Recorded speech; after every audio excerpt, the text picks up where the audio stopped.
Bitcoin is the most popular cryptocurrency, but there are many others being created soon.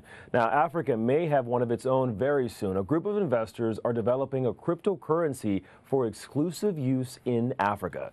Now, the partners plan to create the Africa Blockchain Foundation, which will ultimately develop and launch what they are calling the Africa Master Coin. Now, this is all supposed to happen by the end of this year. This is just the latest sign of the growing popularity of cryptocurrency on the continent. Now, my next guest is Akash Nath. Now, he describes himself as a Bitcoin educator, and he actually started mining cryptocurrency in his dorm room as a university student. I'm always impressed by that. You saw the curve way ahead of time. Yeah, really, I can't credit that to myself. It was a friend of mine. He said, "Hey, have you heard of this?"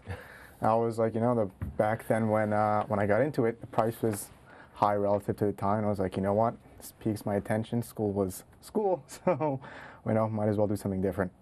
So you started mining it because the prices weren't that high and the gains were so astronomical. But what about in the rest of the developing world? What about in Africa? Do you think that there is a future for cryptocurrencies in the developing world, and in particular Africa? Yeah, I guess we'll look at mining this later on, but in terms of cryptocurrencies, there definitely is. One of the things that had got me into the space initially wasn't the money. It was remittance fees in places like Africa. I was very interested in, circumventing MoneyGram or Western Union because they charge astronomical fees to send money back home or from home to the United States, which is very rare. Back then, exchanging Bitcoin was very, very cheap. So I was very interested on the social aspect of how we could lever the technology behind Bitcoin to put something greater.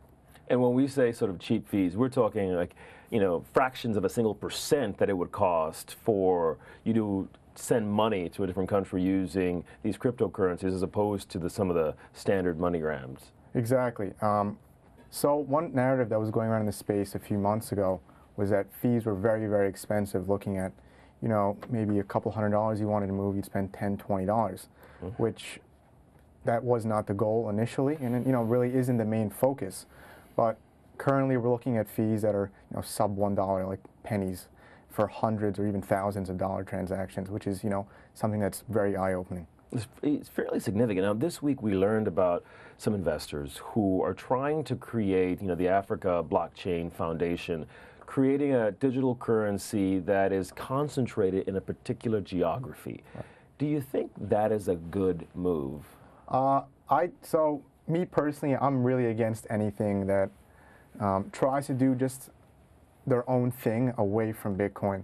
I think anything that's being done right now that isn't under the label Bitcoin can be done under Bitcoin. So I'm all for the foundation in terms of spreading the education about cryptocurrencies and the benefits from economic and social aspect. But regarding creating a coin that's specific to one locale, I see very little use. I think their efforts will be much better spent focusing on developing with Bitcoin and helping the community that's already in place. So your view is that whatever digital currencies are to emerge in the future should be much more easily exchanged around the world as opposed to geography specific. Yeah, exactly. One of the main premises behind Bitcoin, the reason I say Bitcoin all the time, is because it was the first one, and it's the one with the biggest goals. The goal of Bitcoin is to serve as an immutable form as international currency, something that can maybe we can denominate from here or in China or here in India. We can denominate something in Bitcoin instead of the local currency. So it's a much better form of money. So it's a much better form of money. It's funny that you say that because recently, when South Africa was going through so much political turmoil with their president and people alleging corruption, we saw an uptick in people in South Africa buying Bitcoin.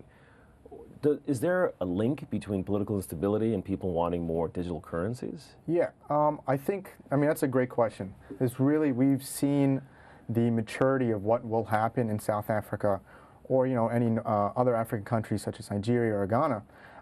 In South America, Venezuela, for example, Argentina, they have a very, very robust cryptocurrency community, mining community as well.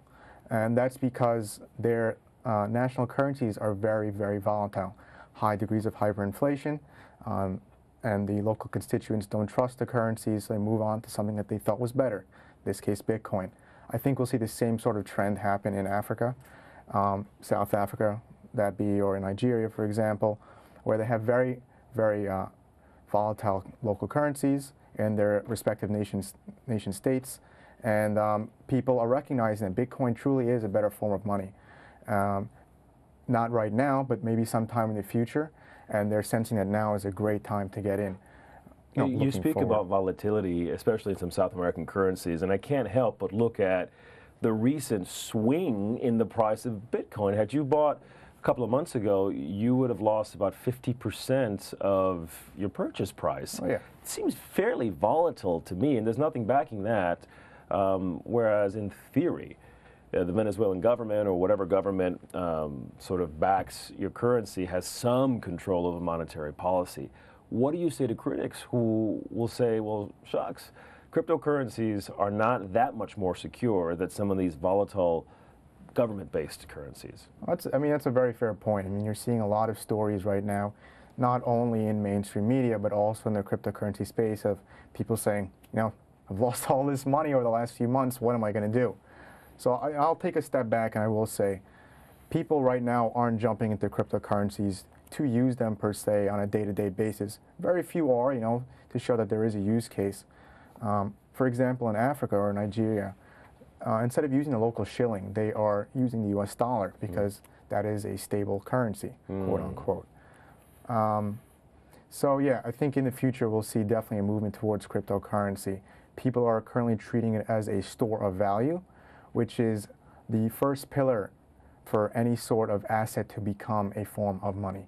So they're just buying it and just keeping it as opposed to buying products with Bitcoin or whatever other digital currency is out there. Exactly. Now that the price has gone down, you're seeing a lot more strong hands. And when I say strong hands, that has to do with people who have previously held the currency, that being Bitcoin, and are holding on to it because they know either whether that be 1 year from now, 5 or 10 years, their return on investment will be just massive.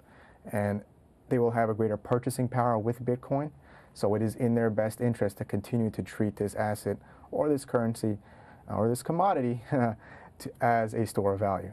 Now, there's some critics who say that in the whole world of cryptocurrencies, it's really dominated by white men in North America and some parts of Europe, that there's not a lot of diversity in it. Do you think these moves into the developing world will bring that diversity, or will it just be a system controlled by white men, right, but used in the developing world? One of the big things with, obviously, Bitcoin is its decentralized nature. And we hope, not the community, but we as people hope that if you can keep the modus operandi going, that being decentralization and not the control by the current people, is that every and anybody should have equal say in the system. There are a lot of discussions regarding governance in the space, who should have what say, or the question is even, should anyone have a say? And what does that equity look like? I think moving forward, we will see a lot more young entrepreneurs, old entrepreneurs even, from these developing nations. I'll give you an example right now. Currently out of India, there's a company called ZebPay. They are founded by an all-Indian team. Another one is UnoCoin, founded by Sunny Ray. So we're seeing a lot of these companies that were previously, very, very quiet, stepping into the limelight.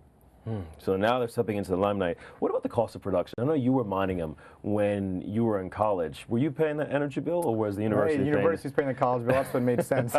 Well, there are some cities, like in upstate New York, who are saying, okay, we don't want you mining any cryptocurrencies because it's too expensive. Right. So if we transfer that to the developing world, is energy going to be a concern where the cost of mining is so prohibitive that you won't actually have people producing some of these cryptocurrency coins? That's a fair point. I think the energy narrative is a great attention grabber in terms of headlines. People just jump at what is convenient, in my opinion. There was a story, as we discussed earlier, about Plattsburgh, New York, wanted to shut down mining operations because they thought it was too harmful to the local constituents regarding their requirement to pay electricity fees. I think people are kind of looking at this the wrong way. Bitcoin really doesn't have any harmful effects in the environment, more so than you and I going to our local bank, dipping our credit card or debit card. We don't really think about the environmental costs behind us putting our credit card in the slot. The brick and mortar stores, the Brinks truck that secures our money, that's all gas, the emissions, the paper that's printed. I mean, that's immensely more than the amount of energy produced by Bitcoin. Fascinating. I want you to stay with us because I have so many more questions for you. When we come back after this short break, we're going to delve into Bitcoin and cryptocurrency 101 in case you might want to grab a couple of these digital currencies. You're watching Arise America.